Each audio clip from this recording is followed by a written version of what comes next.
Sobat budaya, kini kita tiba di hampir ujung barat Jalan Wahid Hasyim. Dan sebagaimana kita katakan tadi, Jalan Wahid Hasyim merupakan satu jalan yang pada awal abad ke-20 banyak dihuni oleh kaum berada. Orang-orang kaya pada zaman dulu mendirikan bangunan di sepanjang jalan ini. Bangunan-bangunan tersebut bercirikan bangunan-bangunan pada awal abad ke-20. Sebagian dari bangunan-bangunan tersebut masih bertahan hingga kini. Dalam usianya lebih dari 100 tahun. Tapi sebagian besar telah lama dirobohkan, diganti dengan bangunan-bangunan baru yang lebih sesuai dengan selera masa kini, yang sesuai dengan tuntutan masa kini.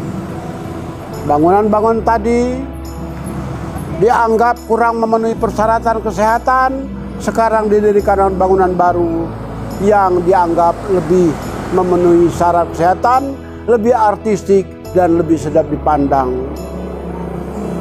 Sehinggalah di Jalan Wahid Hasyim bangunan-bangunan tadi sudah tidak tampak lagi, sudah tidak tampak sama sekali. Hanya tersisa sedikit dari bangunan-bangunan pada awal abad ke-20. Di antara yang sedikit tersebut adalah dua bangunan yang masih terlihat berdiri di belakang saya ini. Sobat budaya, bangunan-bangunan seperti ini biasanya didirikan antara akhir abad ke-19 sampai tahun 1912-an. Karena pada waktu itu selera seni bangun masih seperti ini, dan bangunan-bangunan ini masih bertahan dalam usianya hingga 120 tahun. Hingga sekitar 120 tahun maksud saya. Dan masih tetap dihuni oleh orang hingga sekarang, masih digunakan sebagai tempat tinggal yang nyaman. Bangunan-bangunan tadi ternyata dapat kita pelajari terdiri dari bahan bangunan yang entah kenapa lebih kuat daripada bangunan zaman sekarang, ataukah mentalitas pembangunnya yang telah berubah sehingga bangunan-bangunan yang lebih dari 100 tahun yang lalu hingga sekarang tetap kokoh, sementara bangunan-bangunan yang didirikan pada tahun 2000-an hingga sekarang kita lihat telah terhuyung-huyung dan akan ambruk. Karena itukah kita tidak tahu. Yang jelas kita masih bisa melihat sisa kejayaan seni bangun zaman Belanda pada akhir abad ke-19 atau abad ke-20. Sobat budaya, ujung timur dari Jalan Wahid Hasyim adalah Jalan Majapahit. Jalan Majapahit kita bagi dua. Pertama, Jalan Majapahit bagian utara yang sangat pendek, yaitu Jalan Majapahit yang terbentang dari alun-alun di utara sana hingga Jalan Bayangkara, perempatan Jalan Bayangkara. Dan kemudian yang kedua, Jalan Majapahit Selatan yang diawali di Jalan Bayangkara, menyeberang rel kereta api sebelah sana hingga berakhir di Jalan R.A. Basuni jauh di selatan sana. Itulah Jalan Majapahit yang bagian selatan. Bagian utara Jalan Majapahit penuh dengan toko-toko di kiri kanannya. Kita lihat sangat padat dan merupakan jalan teramai di kota Mojokerto, atau orang sering berkata Malioboro-nya Majapahit, Malioboro-nya Mojokerto. Dan kemudian Jalan Majapahit Selatan. Ada perbedaan yang jauh antara dua buah jalan tadi. Jalan Majapahit bagian utara penuh dengan toko-toko, dan di sana pernah ada rel kereta api yang menghubungkan stasiun kereta api lewat Jalan Majapahit terus alun-alun dan kemudian belok ke kanan ke Jalan Hayamuru dan ke pabrik spiritus. Sedangkan di Jalan Majapahit bagian selatan, yaitu Jalan Majapahit di selatan bagian selatan yaitu Jalan Majapahit antara Jalan Bhayangkara dengan RA Basuni, itu Jalan Majapahit yang lebih sepi. Lebih sepi kita katakan karena Jalan Majapahit di sebagian selatan itu berbatasan langsung dengan sungai. Di sepanjang hampir separuh dari Jalan Majapahit bagian selatan, sejak dari depan Rumah Sakit Reksawaluyo hingga ke utara masuk ke Jalan Bhayangkara, terdapat selokan sungai.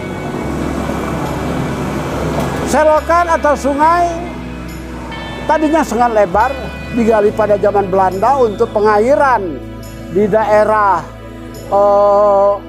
Benteng Pancasila sana.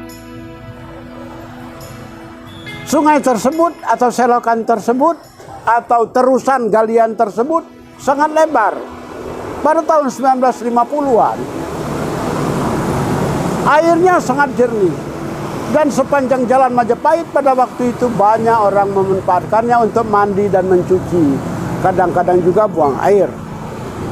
Akan tetapi di mana sungai itu sekarang? Banyak orang tidak menyadarinya. Sungai tersebut masih ada di sepanjang Jalan Majapahit ke arah utara, mulai dari depan Reksawaluyo, Rumah Sakit Reksawaluyo. Sungai tersebut masih ada, tetapi telah tertutup oleh toko, warung, dan sebagainya. Sehingga sungai tersebut tidak lagi kita perhatikan keberadaannya, dan dia telah mengecil. Dulu pada waktu pertama kali digali pada zaman Belanda, selokan tersebut cukup lebar, dapat membuat orang berenang dan sebagainya. Sekarang kelebaran sungai tersebut telah tidak ada lagi. Ia telah menyempit, dimakan oleh Jalan Majapahit. Jalan Majapahit, wali kota demi wali kota berganti, tahun-tahun berganti, zaman boleh berganti, tetapi Jalan Majapahit masih tetap jalan yang lama. Ia tidak seperti Jalan Gajah Mada yang telah dibelah dua oleh jalur ke utara dan ke selatan.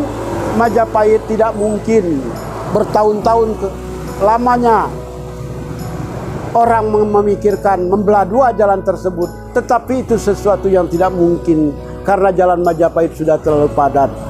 Maka Jalan Majapahit tetap abadi, tetap lestari seperti Jalan Majapahit puluhan tahun yang lalu. Kiri kanannya telah terlalu padat, tidak mungkin lagi untuk dibelah dua.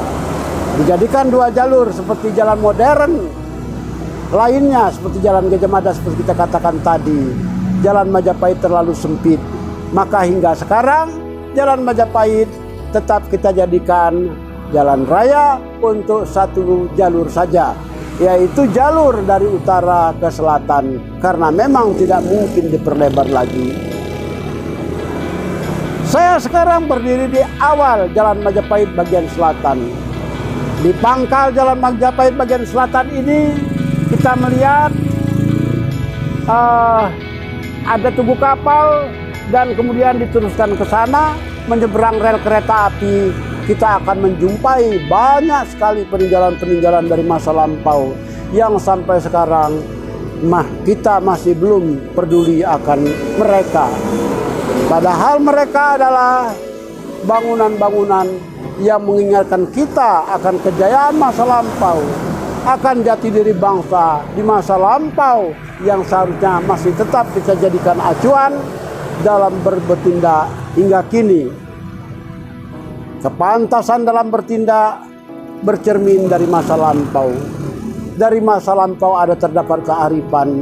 Kearifan itulah yang hendaknya kita jadikan patokan dalam berlaku di tengah masyarakat masa kini. Salam sobat budaya.